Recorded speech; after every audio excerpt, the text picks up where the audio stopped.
para nós principalmente evitarmos ser vítimas de tais crimes. Então, seguindo aí, Guerra, como é que tá? Tudo certo? Olá, pessoal. Boa tarde. É uma alegria estar olhando aqui para vocês, colegas do meu dia a dia. Tudo que nós queremos nesse momento de pandemia é a normalidade, ter de volta a normalidade de nossas vidas. Vamos aí ser blindados com a fala de Guilherme Gueiros e isso será com certeza um grande prazer para a gente. Confúcio dizia: escolha um trabalho que você ama e não precisarás trabalhar sequer um dia de sua vida. Nesse sentido, eu me sinto muito privilegiado. É isso. Então, para não perder tempo, Guilherme, passo a palavra para você. A ideia é que o Guilherme vai fazer uma exposição sobre fatos e alguns temas jurídicos relacionados aí com crimes cibernéticos. E nós, eu e Guerra, melhor dizendo, vamos interagir, fazer alguns debates, algumas provocações, trazer alguns pensamentos também. Tá bom? Guilherme, à vontade. Quando quiser começar, manda ver. Vamos lá, pessoal. A gente não teria como fazer um debate sobre um tema como os crimes cibernéticos sem antes, pelo menos, contextualizar o que é que nós estamos vivenciando, o que é que a gente está passando hoje e por que esses crimes são tão recorrentes e nós estamos hoje discutindo esse tema. Nós hoje enfrentamos períodos difíceis, momentos difíceis que a gente precisa estar muito precavido para que não sejamos alvos de oportunistas virtuais. Mas já adentrando ao nosso tema, nos anos 70 surgiu a internet, que se popularizou posteriormente nos anos 90 e 2000, mas que trouxe muitas possibilidades, oportunidades e desafios para todos os ramos das atividades humanas, sobretudo no que diz respeito ao encurtamento de distâncias, troca de informações, conhecimento, enfim, abriu-se um novo mercado para os negócios e uma nova forma, podemos dizer assim, de ver e de viver o mundo. A internet mudou a forma como nós, seres humanos, interagimos uns com os outros e a gente pode falar hoje, de fato, de uma sociedade digital, cada vez mais conectada, interligada, no fim das contas, global. A internet ela não vê fronteiras.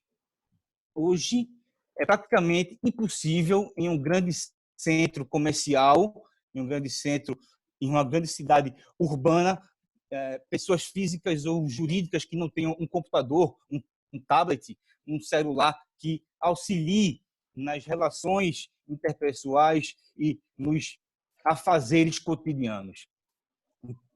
Mas, como todas as criações do homem, elas podem ser usadas tanto para o bem quanto para o mal, e não ter sido diferente com a internet, que pode e vem sendo utilizada para práticas de crimes cibernéticos esses que já são uma realidade, e todos os dias surgem novos tipos de ataques virtuais e outros tipos de golpe que acabam encontrando na internet um terreno fértil para se concretizarem. E aí, dentro desse contexto, a gente tem a pandemia do Covid-19, que impõe liberdades de locomoção, restrições de acesso a áreas públicas e com o propósito de manter os cidadãos distantes, de manter o distanciamento social, as pessoas acabaram se tornando um pouco mais dependentes da internet para trabalhar, para comprar ou simplesmente para se manterem informadas. E essa realidade ela não passou despercebida pelos criminosos e oportunistas do mundo virtual. É apenas a título de informação, um dado trazido pela empresa norte-americana Akamai, responsável por aproximadamente 15% a 30% de todo o tráfego de dados na internet. Em uma semana, entre os dias 19 e 25 de abril deste ano, 24 milhões de ataques cibernéticos foram realizados, o que dá uma média de 3,5 milhões de ataques por dia, o que é uma média altíssima, mas levando em consideração que é uma parcela, apenas a ponta do iceberg do que realmente está acontecendo. Então, para a gente adentrar exatamente a que tipo de criminalidade a gente está encarando durante esses tempos, a gente precisa antes fazer uma ressalva importante e que vai ser muito útil para o nosso debate hoje, que é a distinção entre crimes cibernéticos próprios e crimes cibernéticos impróprios. O que é que isso significa? Crimes cibernéticos impróprios são delitos comuns, delitos como calúnias, estelionato, difamação, crimes contra a propriedade intelectual, a propriedade industrial, crimes comuns, convencionais, que se utilizam da internet, do meio virtual, para se concretizar, utiliza a internet como instrumento. E os crimes cibernéticos próprios são aqueles que necessitam do meio digital para se concretizarem, para se efetivarem no mundo digital. Então, a gente separou 3 tipos de golpes, de ataques virtuais que estão acontecendo.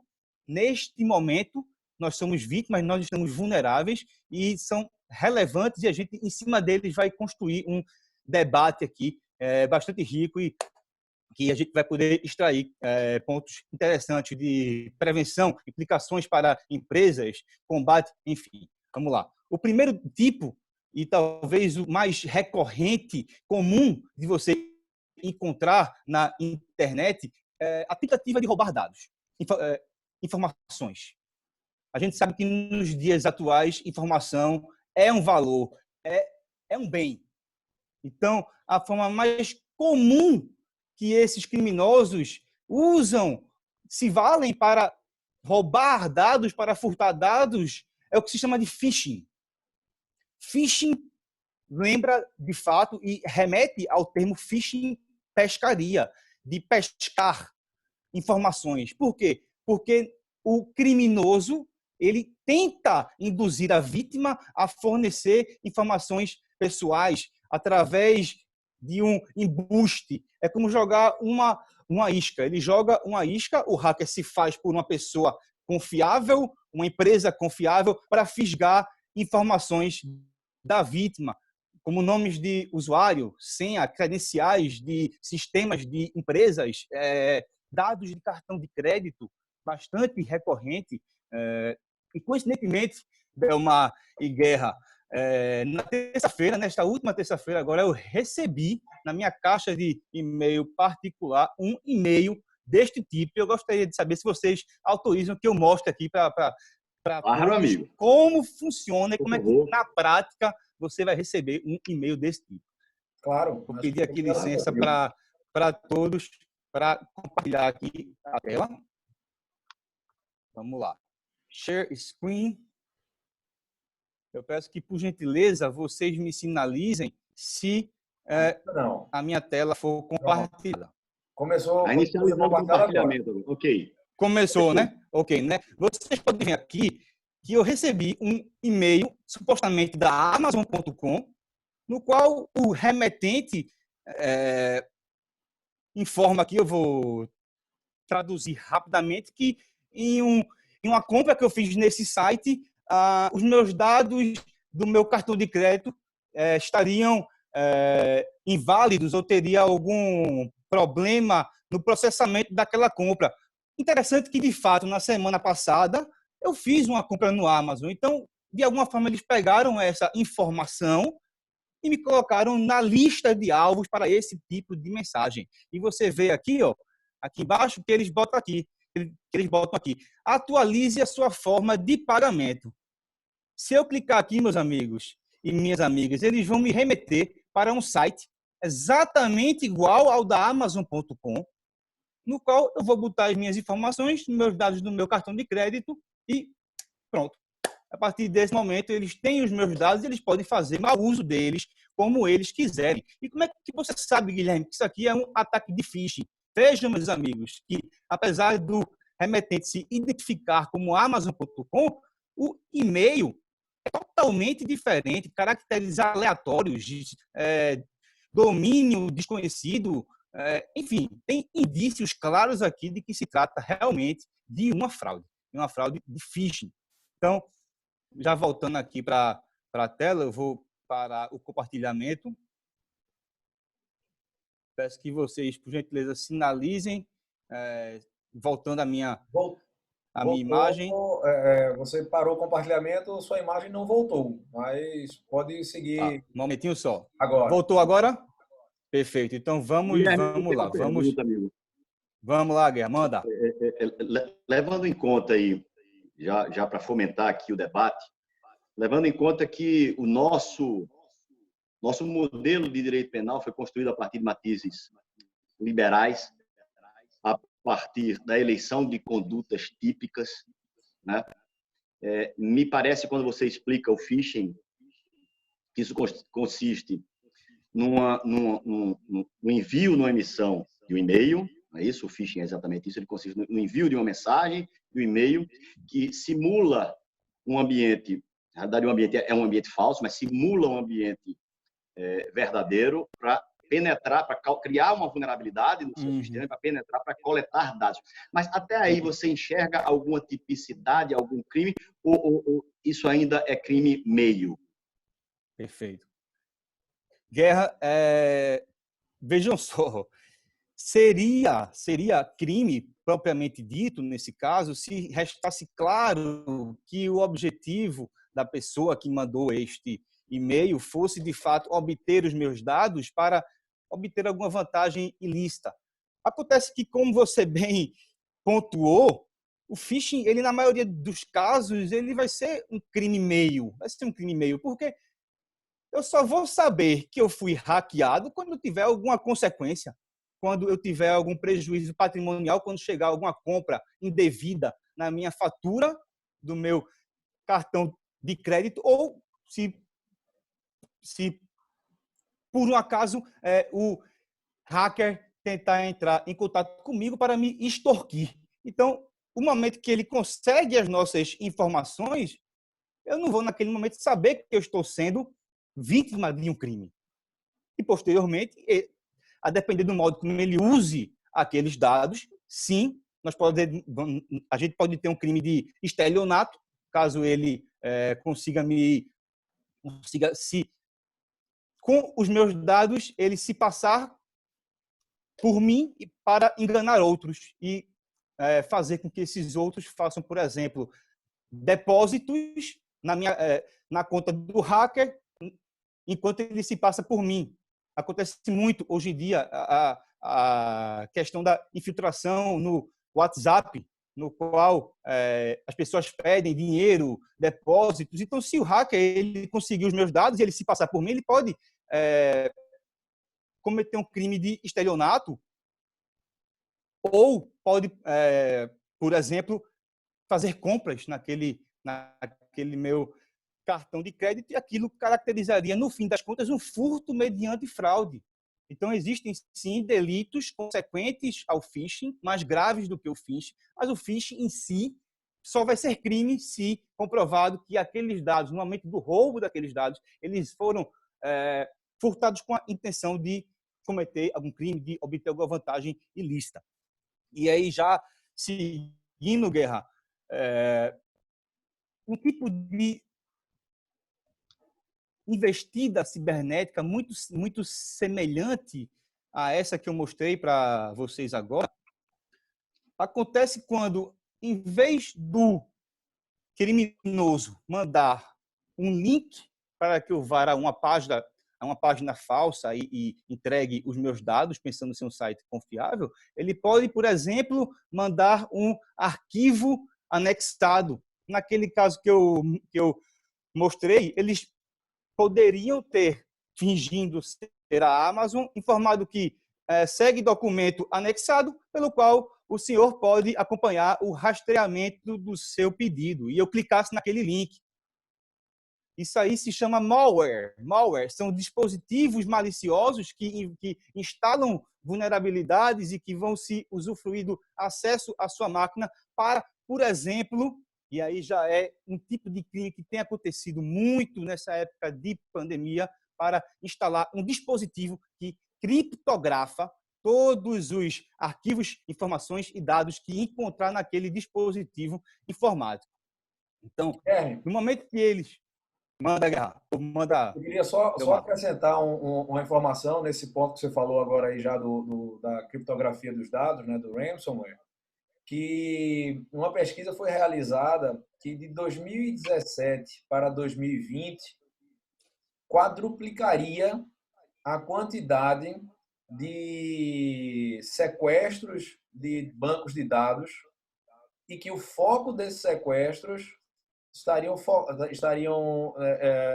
concentrados em empresas ligadas à saúde, hospitais e clínicas, por elas se tornarem mais vulneráveis, né? Porque o dado é sensível, a gente hoje tem vários prontuários eletrônicos, e elas se tornariam mais vulneráveis e mais propícias ao pagamento do ransomware, né? Que normalmente, como você mesmo disse, vem através de um e-mail, né?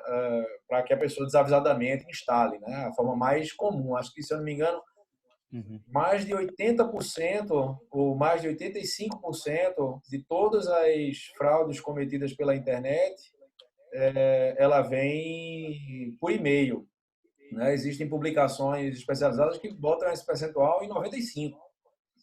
Então, era apenas para completar aí a seriedade realmente dos crimes que vêm sendo cometidos. Eu queria, se é que Delmar já terminou, tem algum acréscimo para fazer, Não. Delmar? Eu queria só insistir um pouco mais, Guilherme, naquela questão do que seria o crime de e-mail, do que seria meros atos preparatórios, quando a gente analisa o delito na perspectiva do iter criminis, do caminho percorrido pelo delinquente para a consumação do delito. Se ele tem, eventualmente, a intenção de praticar o estelionato lhe furtando dados ou fazendo você entregar os seus dados, daí a diferença entre furto mediante fraude e estelionato, né? Mas se esse é a finalidade do phishing, o phishing, eventualmente, não seria um atípico penal, um irrelevante penal, ou existe algum dispositivo legal, alguma lei, alguma previsão legal que penaliza essa conduta pura e simples? Beleza, Guerra. Sim, existe.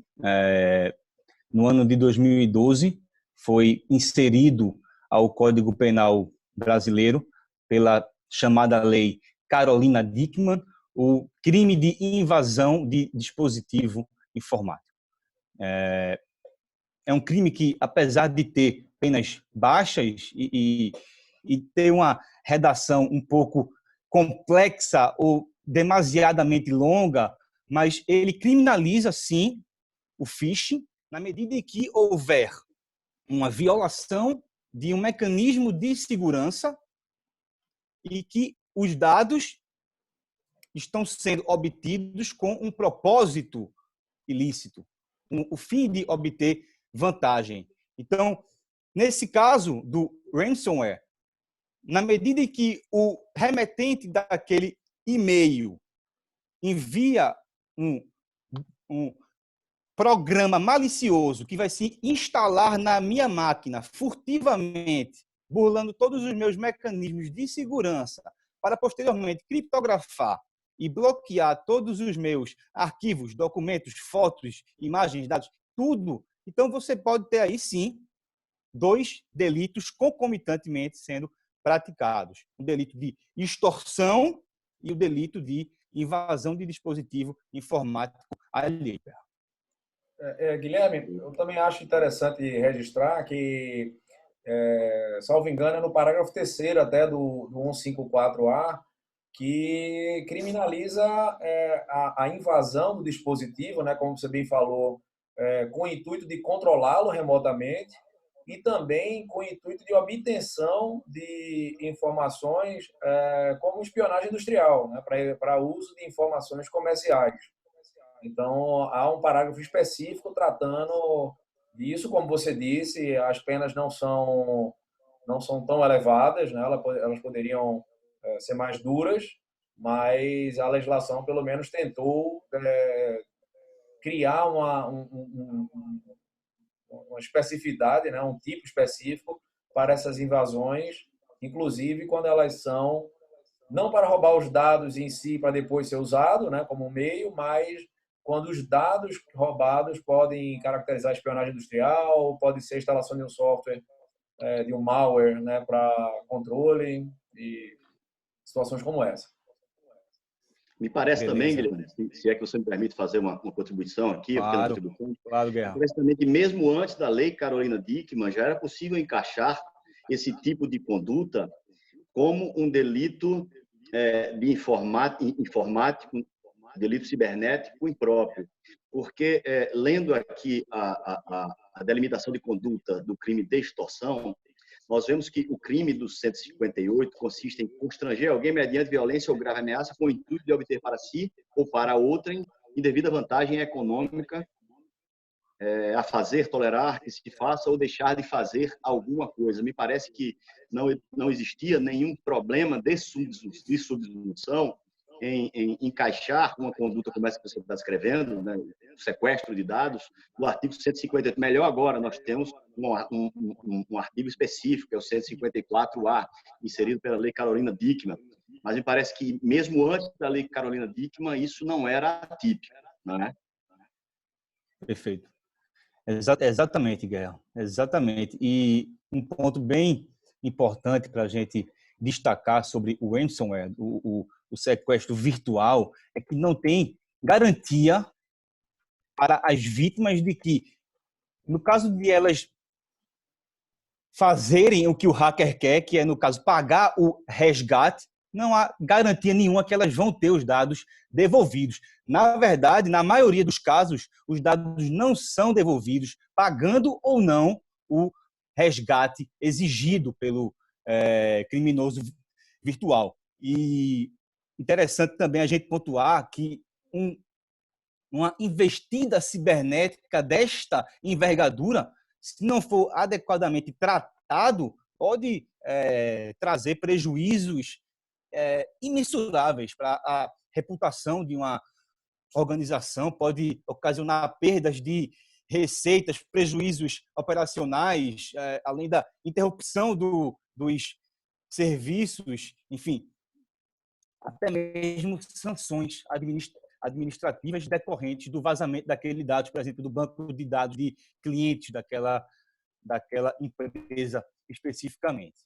Mas, seguindo nessa linha de dados e de números, a gente não teria como, seria injusto a gente vir aqui falar sobre crimes cibernéticos sem mencionar o tipo de crime, o tipo de ataque cibernético que tem causado maiores prejuízos, segundo o FBI, a Polícia Federal Americana, que fez um levantamento em 2019 e apurou que, no ano de 2019, crimes cibernéticos do tipo compromise email, business email compromise foram responsáveis por 1,7 bilhão de dólares de prejuízo para as vítimas. É o campeão disparado em termos de danos patrimoniais. Então, a gente precisa falar um pouco sobre como funciona na prática esse tipo de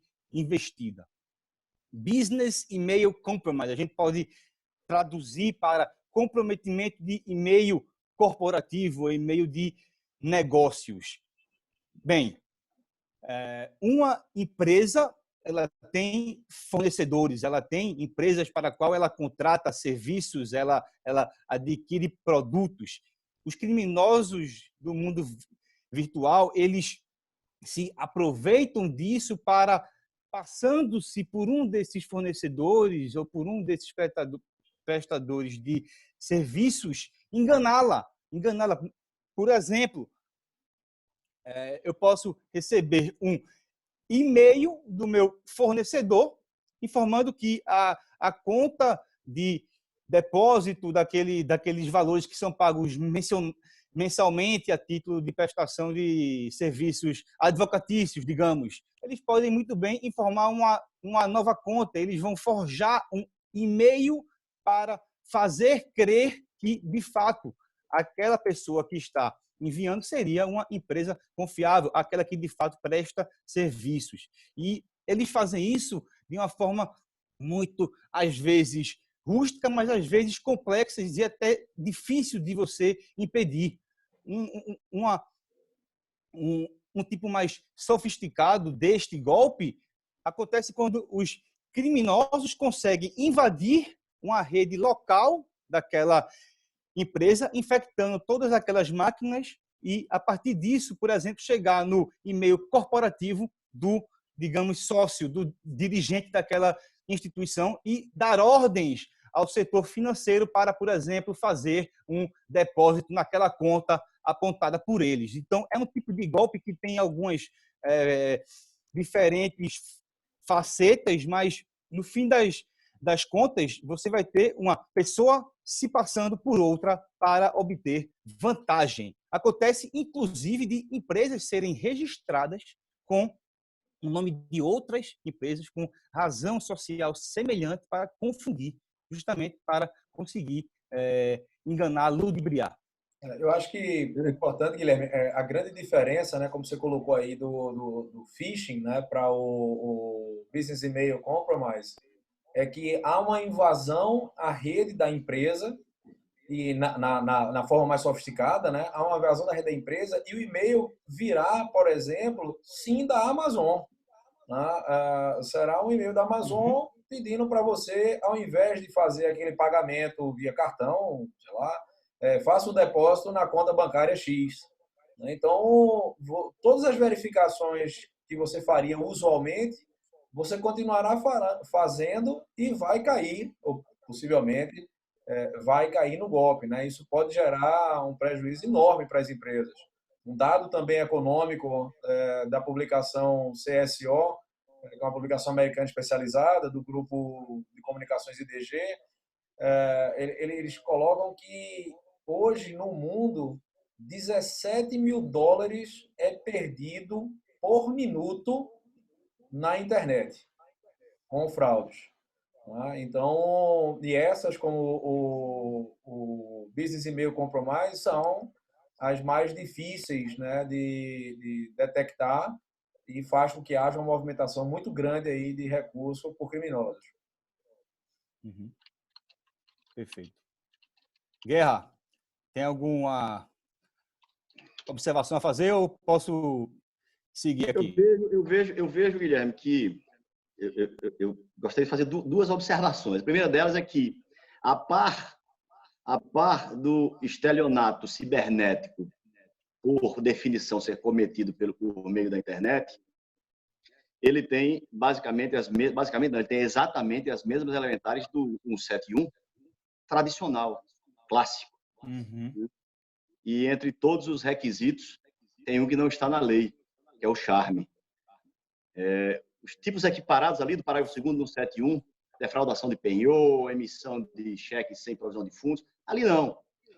Mas para lançar a mão do caput do 171, amigo, você tem realmente que ter charme. Isso se verifica também nas redes sociais. Tudo é muito bem feito, tudo é muito bem feito. Você é enganado, você tem a plena certeza que está num ambiente absolutamente legítimo.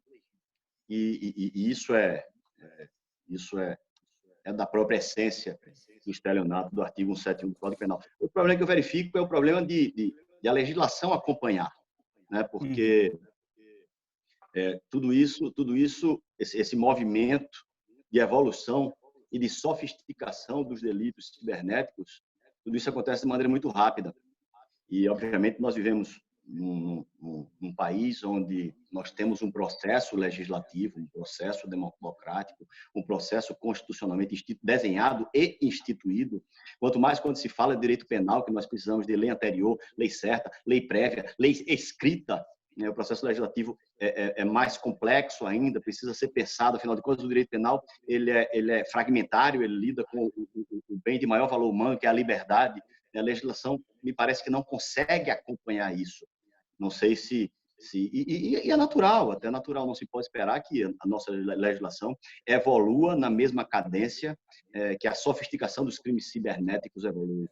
Não sei se eu me fiz entender adequadamente. Perfeito. Exatamente, Guerra. Além da questão da legislação em si, que evolui a passos lentos, enquanto a tecnologia e a nossa vida digital tem evoluído a passos largos, a gente também enfrenta dificuldades inerentes à investigação desse tipo de delito informático, que por si só, pela sua essência, já é de difícil apuração. Por exemplo, eu vou até aqui, se vocês, Guerra e Dalmar, me permitirem, eu gostaria de voltar àquela tela que eu mostrei para vocês, daquele e-mail, que eu quero mostrar para vocês como exatamente iniciaria uma investigação nesse caso. Porque muito se fala, quando a gente fala em investigação de crimes cibernéticos, em endereço de IP, porque seria, de fato, uma espécie de registro da identidade virtual daquela máquina que está acessando a internet, que de fato é, e de fato é o ponto nefrálgico de uma investigação, mas muitas vezes a gente encontra dificuldades enormes. E vejam só, deixa eu compartilhar aqui a tela, que eu quero mostrar para vocês. Por favor. Aí, para a gente ver como é que seria na prática aqui, ó. Pronto. Como é que seria na prática, como é que a gente descobriria o endereço de IP de quem mandou este e-mail? Bem, existem opções aqui. Você consegue exibir informações, exibir origem da mensagem. Então, você consegue saber exatamente o histórico virtual, como aquela mensagem chegou ao seu computador. E nesse histórico aqui, que parece um bando de caracteres aleatórios, você consegue encontrar exatamente o IP da pessoa que mandou esse e-mail para você. E aqui, ó, aqui eu consigo encontrar e-mail recebido de tal. Pronto, aqui está. O e-mail veio desse endereço. E se você jogar aqui, existem vários sites na internet que você consegue localizar uma máquina pelo endereço de IP. Se a gente jogar nesse site, vejam para onde nós iremos ser levados. País: Estados Unidos da América. Então, quando a gente fala de crime virtual, de crime na internet, muitas vezes a gente vai estar lidando com crimes que são cometidos em países e jurisdições diferentes da nossa, e aí você vai ter dificuldades e empecilhos de ordem de, digamos, colaboração entre a polícia americana e a polícia brasileira, e são coisas que precisam ser regulamentadas, precisam ter um marco legal. Problemas de tipicidade, problemas de soberania, né? Imagino eu. Pois é, até porque para que um crime, para que eu possa, por exemplo, expedir uma carta rogatória para, digamos, os Estados Unidos, o crime tipificado no Brasil também tem que ser crime lá. Perfeito. Se não for crime lá, irrelevante. E ainda mais, a gente sabe como é difícil você conseguir que o governo americano, a pedido de um governo brasileiro, vá investigar um hacker que mandou um e-mail com phishing. Enfim, a gente tem dificuldades tremendas do ponto de vista da persecução desses crimes. Mas a gente tem, aos poucos, avançado nesse sentido. A legislação da lei Carolina Dickmann foi importante por ser esse marco legal, e existe hoje a Convenção de Budapeste, que é um tratado internacional que prevê regras de direito penal e de processo penal, medidas de cooperação entre os países integrantes, do qual o Brasil ainda não faz parte, o Brasil ainda não é signatário. Então, o Brasil precisa se integrar nesse regime internacional de combate aos crimes cibernéticos, para que a gente consiga obter uma efetividade aqui na elucidação desses crimes. E a gente também deve sempre ressaltar e deixar claro que nessas investigações as evidências digitais assumem um papel fundamental, que muitas vezes a gente sabe das dificuldades, mas todo crime deixa rastros, seja no mundo físico ou no mundo virtual. Os hackers deixam rastros e é possível a gente buscá-los. A gente poderia, digamos, através de uma investigação interna na empresa vítima de um crime cibernético, apontar falhas de segurança que levaram àquela invasão cibernética para, obviamente, evitar novos golpes, identificar dados, o tipo de dado que foi furtado, roubado, recolher, organizar todas as provas do crime para que, no momento da notícia daquele crime, a autoridade policial ele tenha elementos suficientes para começar uma investigação e conseguir obter êxito. Perfeito, Guilherme. Perfeito. Eu acho que é possível também, nessa altura aqui, a gente já está com quase 40 minutos de fala, eu acho que é possível, nessa altura aqui, Guilherme, fazer uma observação. Quando, desde o início, você dizia que existem delitos cibernéticos próprios ou puros e delitos cibernéticos impróprios ou impuros. Estes últimos, consistentes em crimes comuns, praticados por via da internet. Mas a gente pode fazer outra dicotomia também. Nós falamos muito aqui sobre os crimes cibernéticos, puros e impuros, mas praticados contra o patrimônio. Mas a internet é um ambiente muito rico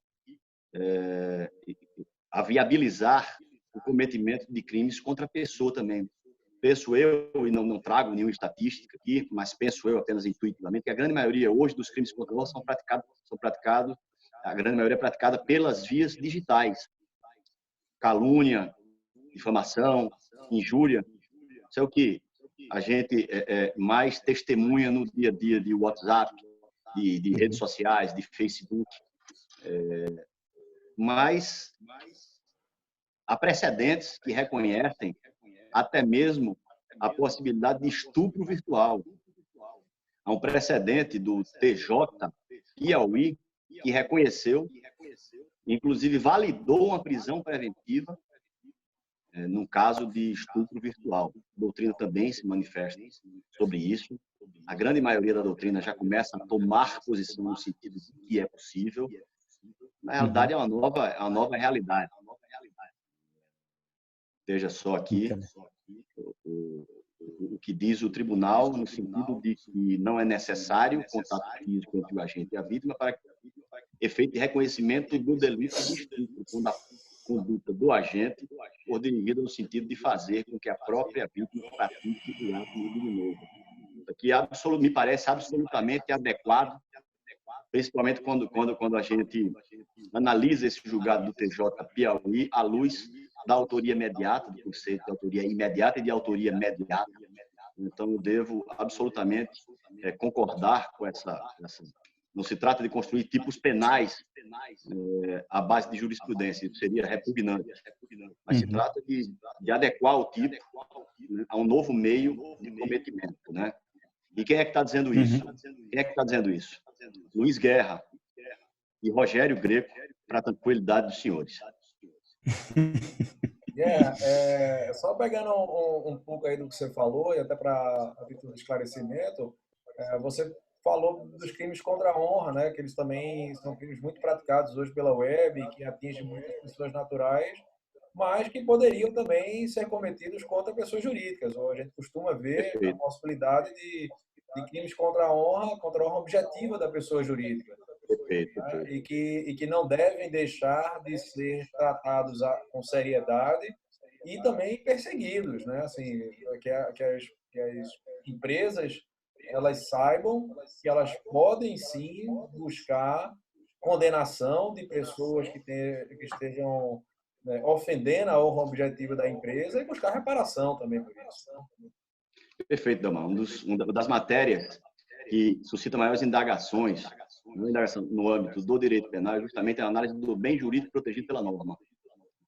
E não há dúvida nenhuma que os 3 delitos contra a honra previstos no Código Penal, há outros delitos contra a honra, a exemplo do Código Eleitoral, delitos eleitorais contra a honra, mas dos 3 delitos clássicos, calúnia, difamação e injúria, obedecendo aqui a topografia do Código Penal, 2 deles atingem a honra objetiva.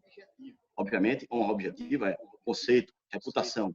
A empresa tem honra objetiva. Portanto, ela pode ser vítima de calúnia e de difamação. Não pode ser vítima de injúria, porque a injúria visa proteger o bem jurídico, honra subjetiva. A empresa não tem honra subjetiva. Os delitos contra a honra objetiva de empresas são verificados aí no dia a dia das redes sociais, o tempo todo. E aí também aproveitar para lembrar que a gente está aqui dando vários exemplos e usa sempre a web propriamente dita, né? E-mail, sites falsos que a pessoa digita dados, mas também a gente pode falar de crimes informáticos praticados por outros meios de comunicação, como telefone.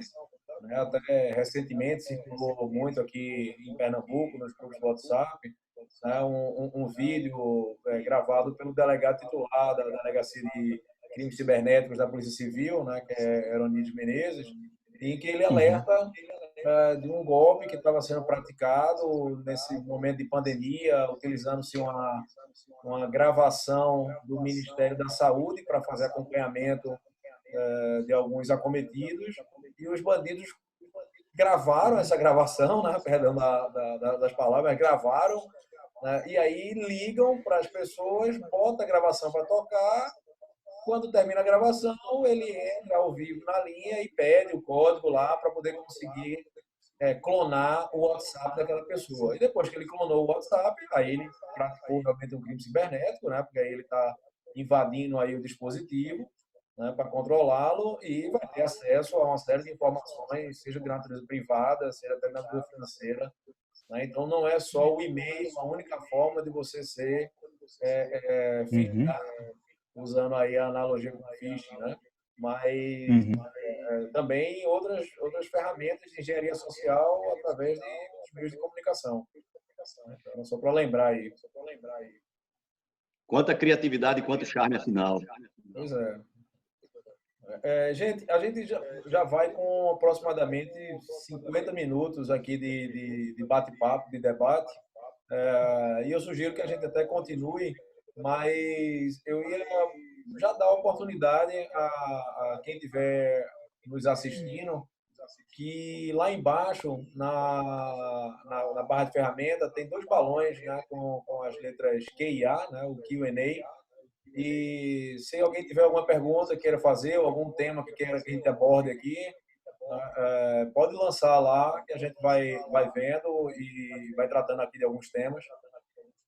Eu até vi que, ao longo aqui da nossa fala, quando a gente estava abordando aquelas questões relacionadas com as investidas focadas nas empresas do setor de saúde, Hermes, que, enfim, nosso sócio também lá do escritório, ele fez um comentário até demonstrando que na internet do submundo, né, conhecida como a Deep Web, né, onde são transacionados aí esses dados fraudulentos, furtados, se paga $1 por um dado de cartão de crédito de alguém, enquanto se paga $264 em média por uma informação de natureza de saúde. Então, você vê o valor que está se dando e como essas empresas estão muito mais vulneráveis, né? Os hospitais, os clínicos estão muito mais vulneráveis a essas investidas. O que é que se pode fazer para prevenir? A gente não adianta contar, muitas vezes, o direito penal, como já ouvi Guerra cansado de falar, né? Ele tem que ser a última instância, né, que a gente busca no direito. E o que se pode fazer aí é muita prevenção. Então, backups, né, de bancos de dados, as empresas que prestam serviço, seja de natureza de saúde ou não, backup, redundância de conexão, que também é um crime próprio, né? Você interromper comunicações telemáticas e telefônicas, é um crime típico, né? Mas você tem que ter redundância de links, redundância de comunicação, backups múltiplos, para que evite, na hipótese de você sofrer um sequestro virtual, não precise cogitar comprar bitcoins para correr atrás de fazer um pagamento e, enfim, nem saber se você vai conseguir recuperar seu banco de dados ou não. Ultimamente, também tem se mostrado nas estatísticas que poucas empresas, ou a maioria das empresas nos Estados Unidos, não paga mais o resgate. Na Europa ainda tem um número maior que paga. Aqui no Brasil ainda tem um número grande que se paga. E isso fruto do receio ou talvez de não ter tido uma precaução maior e depender sim da liberação da criptografia desses criminosos virtuais. Então, era esses outros elementos que eu queria trazer. Tem mais, eu vou colocar aqui como respondido ali o comentário de Hermes. Tem mais alguns aqui. O Antônio Peixoto, ele fez uma pergunta aqui: qual o meio de se combater a tentativa de extorsão desses bandidos? Né? Esses crimes admitem a tentativa, né, a forma tentada? Perfeito. Sim. Quer ir, Guerra? Por favor. Puxa aí, pode ir. Eu pego a próxima. Sim, claro. Os crimes que, na clássica definição na clássica classificação dos crimes quanto ao modo de cometimento, que os dividem em crimes unissubsistente e plurissubsistente, são aqueles crimes que você realiza com uma conduta só ou com mais de uma conduta. Os crimes que têm mais tendência a admitir a tentativa, obviamente, são os crimes plurissubsistentes. Crime de informática, você observe que ele precisa, primeiro, fazer uma tentativa de ingressar na sua máquina. Depois de ingressar na sua máquina, ele precisa tentar extrair os dados. Depois de extrair os dados, ele precisa tentar colocar uma criptografia. No caminho percorrido pelo delinquente, ele já penetrou nos atos executórios. Lembremos, existe a fase da cogitação, existe a fase dos atos preparatórios, existe a fase dos atos executórios, existe a fase da consumação do delito, existe a fase do exaurimento. Iniciada a fase executória, não tendo chegado o agente por circunstâncias alheias à sua vontade a consumar o delito, caracteriza-se tentativa. É plenamente possível a tentativa, na grande maioria dos crimes cibernéticos, até aqui, os quais eu me debrucei. Outra pergunta aqui, que é Hermes novamente interagindo aqui conosco, ele pergunta se as políticas de conformidade da LGPD podem ajudar na prevenção. Essa daí, Gui, se você me permitir, eu até já começaria respondendo que, sem sombra de dúvida, Quero agradecer, Delmar, você ter tomado a iniciativa de responder essa pergunta, porque uma pergunta de doutor Hermes deve ser uma pergunta sempre difícil de responder pela propriedade que ele tem com a matéria. Então, sem sombra de dúvida, né? A Lei Geral de Proteção de Dados, né, ela vem com uma série de obrigações e responsabilidades das empresas de como proteger os dados que elas têm acesso na sua atividade.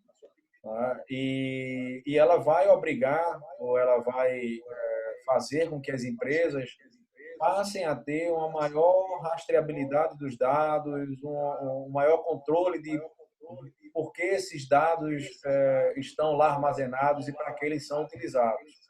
Então, há uma tendência de diminuir dados que não são necessários para a atividade daquela empresa, né? E também há uma tendência de uma maior segurança por parte das empresas em relação aos dados que estão lá armazenados. Então, não tenho dúvida que o programa de LGPD vai sim ajudar a prevenir, a diminuir um pouco essa incidência, né, dos prejuízos causados por ataques dessa natureza. E aí outra pergunta aqui, que aí foi o nosso querido aí Alexandre Góes, ele já faz uma provocação no cenário mais internacional, né, que seria quando há um cometimento de um crime cibernético e que os criminosos estão fora do Brasil, né, mas a vítima, a empresa que sofreu o sequestro, ou até mesmo uma pessoa que sofre uma empresa sofre uma calúnia, uma difamação, estão aqui no Brasil, né? Como se daria a questão da competência? A gente podia Posso ir nessa? falar sobre isso. Claro, Guilherme. À vontade. Sim. Pergunta interessantíssima, né, do grande doutor Alexandre Góes, que está aí brindando a gente com a presença virtual dele. O nosso Código Penal brasileiro, ele, no seu artigo 6º, prevê o que se chama na doutrina de teoria mista ou teoria da ubiquidade para determinação da competência do local do crime. E o que é que diz essa teoria? Essa teoria diz que o crime ele ocorrerá, será o local competente para apuração daquele delito, aquele onde ocorreu a ação ou omissão, ou no lugar onde produzir o resultado. Então, nesse caso, os crimes cibernéticos que são iniciados em países diferentes, mas que produzem resultados aqui no Brasil, estão, de fato, sim, traz, sim, a competência para a nossa jurisdição penal brasileira. Apenas complementando dentro daquilo que você falou, né, da dificuldade que pode se ter de conseguir que esses criminosos efetivamente sejam punidos, né? Vai haver uma competência, né, tanto da polícia para fazer investigação, do Ministério Público para denunciar, do nosso judiciário para julgar e eventualmente condenar, porém o efetivo cumprimento da pena vai depender aí dos tratados internacionais e da cooperação que o Brasil tenha para conseguir que esses criminosos efetivamente sejam punidos. Sem dúvida, são crimes que geram um desafio maior para a obtenção da justiça no sentido do cumprimento de pena por desses criminosos. Inclusive, Delmar, eu acho que vale a pena a gente ressaltar que para o crime de invasão de dispositivo informático que a gente tratou, existe a previsão legislativa de que esse crime só se procede mediante representação. O que é que isso significa? A polícia judiciária só vai poder investigar, apurar a autoria e a materialidade daquele delito a partir da iniciativa da vítima, da representação da vítima, que deve comparecer à delegacia informando aqueles fatos, noticiando aqueles fatos e manifestando o seu desejo de ver perseguidos aqueles responsáveis, os autores daqueles delitos. E o que deve ser feito, inclusive dentro de um prazo decadencial de 6 meses, a partir do momento que se conhece o autor daquele crime. Acaba que, no fim das contas, esse prazo ele acaba sendo esticado, porque, na maioria dos casos, os crimes cibernéticos, a identificação da autoria, normalmente ela vem lá na frente, ela vem lá no fim da investigação. Então, essa representação, esse prazo de 6 meses, no momento que você sabe o autor do crime, ele, na prática, não vai ser tão preponderante para a investigação. E até um outro elemento que a gente tem também, né, Guilherme, que é a questão da necessidade de uma investigação rápida por parte das empresas ou das pessoas que sofreram esse tipo de investida, porque naquilo que depender de dados registrados em provedores de acesso, o nosso Marco Civil da internet ele estabelece como obrigação que os provedores guardem essas informações por até 6 meses, né? Desculpa, por 6 meses. Então, em algumas situações, você pode descobrir o crime num momento em que esses dados estão muito perto de serem descartados pelos provedores. Tá? E aí sim, o quanto antes fizer uma investigação, seja investigação privada, seja uma investigação já com o apoio da polícia, ele é necessário para que se consiga acessar o maior número de evidências possíveis para tentar localizar quem cometeu aqueles crimes. Outra pergunta aqui que surgiu, que foi de nosso amigo Nóbrega, se a polícia, o Ministério Público e o Poder Judiciário estão devidamente preparados para combater esses tipos de crime. Eu vou começar também aí a resposta, aí deixo o Guerra e Guilherme continuarem. Eu diria que dizer de forma taxativa que estão preparados para combater o tipo de crime pode não ser a melhor forma, pode não ser tão verídico, né? Existe sim no Brasil, até Guerra vai lembrar bem o número da lei, mas existe uma lei que criou as delegacias especializadas em crimes cibernéticos. Eu até comentei a existência dela aqui. Lei Azeredo. A Lei Azeredo, não é isso? A delegacia própria aqui no estado de Pernambuco, e também existem delegacias próprias nos principais estados. Essas delegacias elas estão mais preparadas para investigar esse tipo de crime. Agora, o que acontece é que, pelos números que a gente tratou aqui com vocês, é muito grande o número de investidas e de crimes praticados utilizando a internet, utilizando outros meios informáticos. Então, muitas vezes, assim como sofrem as outras delegacias e outros crimes de natureza comum, especializadas, muitas vezes existe uma sobrecarga grande de assuntos para serem investigados. Mas, em termos tecnológicos, eu diria que a Polícia Estadual dos principais estados e a Polícia Federal brasileira, ela dispõe de estrutura para a investigação desses crimes e dispõe de profissionais conhecedores da temática e de como investigar esse tipo de crime. Mais uma vez, o importante era que os crimes mais sofisticados do ponto de vista tecnológico e cibernético, como aquele que a gente estava falando, no Business Email Compromise, que ficassem dedicados a essas delegacias. Né? E crimes que apenas utilizaram, por exemplo, um estelionato, uma fraude mais típica, que apenas foi praticada através do e-mail, talvez ela ficar com a delegacia de estelionato, com a delegacia seja mais adequado. Mas, de forma geral, eu diria que a gente tem estrutura, naturalmente, nossos órgãos do judiciário sempre sofrem aí com a quantidade de demandas e nunca tão estruturados quanto deveriam, quanto poderiam, ou quando a gente gostaria que estivesse. Perfeito, Delmar. Perfeito. Eu vou fazer também algum acréscimo aí na sua resposta. Eu concordo com você. As delegacias, aliás, a delegacia de crimes cibernéticos, notadamente a delegacia de crimes cibernéticos do Recife, é uma delegacia bem estruturada, de recursos humanos e materiais. Mas há um problema seríssimo que diz respeito à complexidade do delito.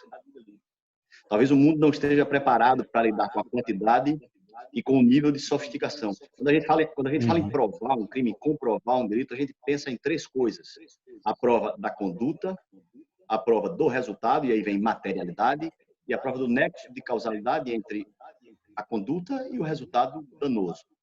Perfeito. Com materialidade se prova facilmente. Você tira o seu extrato bancário, comprova que aquele dinheiro foi subtraído de alguma maneira. E a autoria? Essa é a pergunta que se faz. Porque o sujeito que conseguiu introduzir um ransomware no seu computador, ele está na Índia. E aí tem um ingrediente altamente explosivo em tudo isso, porque, veja bem, o crime, esse tipo de delito já existia desde a década de 90. Já era possível inserir dados, furtar, subtrair, obrigar os usuários a fornecer os seus dados bancários. Mas o crime parava no momento do pagamento, porque era necessário, fatalmente necessário, ou transferência de numerário físico ou de numerário pela via bancária. E aí surge, nesse contexto, um ingrediente altamente explosivo, talvez a ignição que faltava para todos esses ingredientes tão explosivos, que é o advento da transferência de criptomoedas por meio da Deep Web.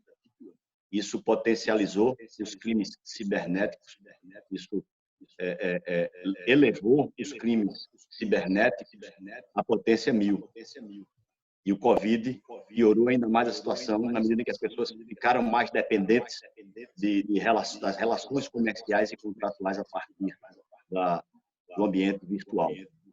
Então, respondendo aí, resumindo aí a pergunta do nosso colega Nóbrega, a grande dificuldade não está na falta de recursos humanos nem materiais, está na falta de identificação da autoria, o que é quase impossível. A criptomoeda transferida hoje da conta bancária da vítima ela é fragmentada em 1000 pedaços, depois sai sendo reunida de novo em algum lugar do país, em algum lugar do mundo, né, em sistema de blockchain, e você simplesmente é uma regressão quase ad infinito.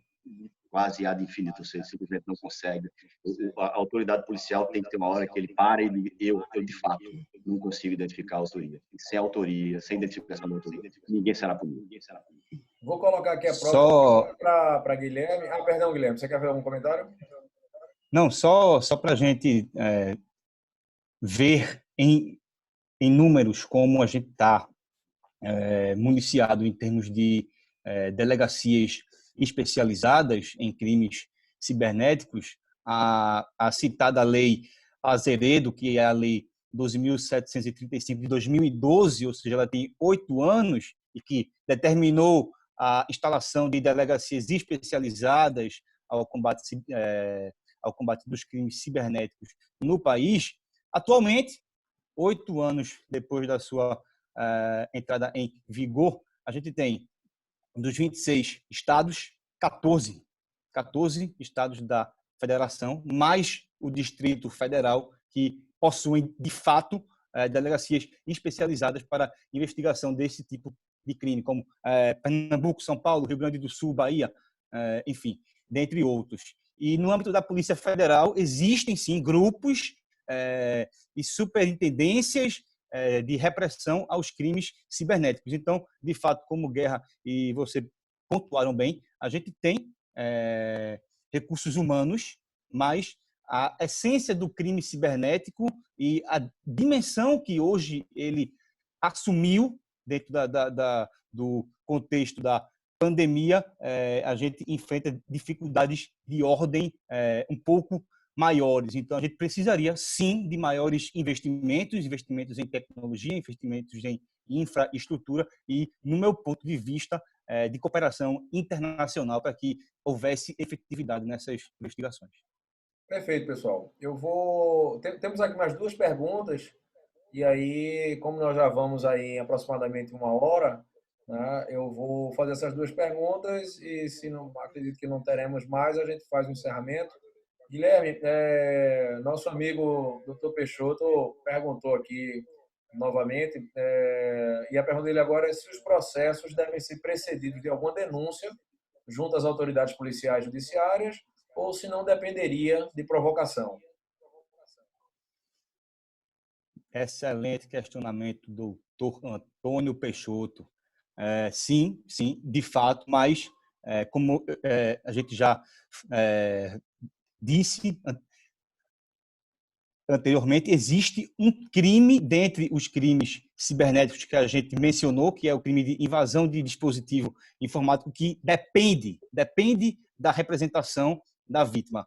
Sem essa representação, não estaria o delegado autorizado ou o Ministério Público autorizado a investigar aqueles fatos. Porém, como a gente discutiu que na maioria dos crimes virtuais a gente termina desaguando em algum delito comum, como estelionato, como extorsão, e esses crimes são movidos por ação penal pública, incondicionada, no momento que as autoridades tomarem ciência dos fatos, independente de representação ou não, pode sim dar início à investigação e, posteriormente, oferecimento de denúncia. Então, nesses casos de crimes comuns cometidos por meio da internet, a representação ela é dispensável, mas a gente sabe que esses tipos de crimes eles vão acontecer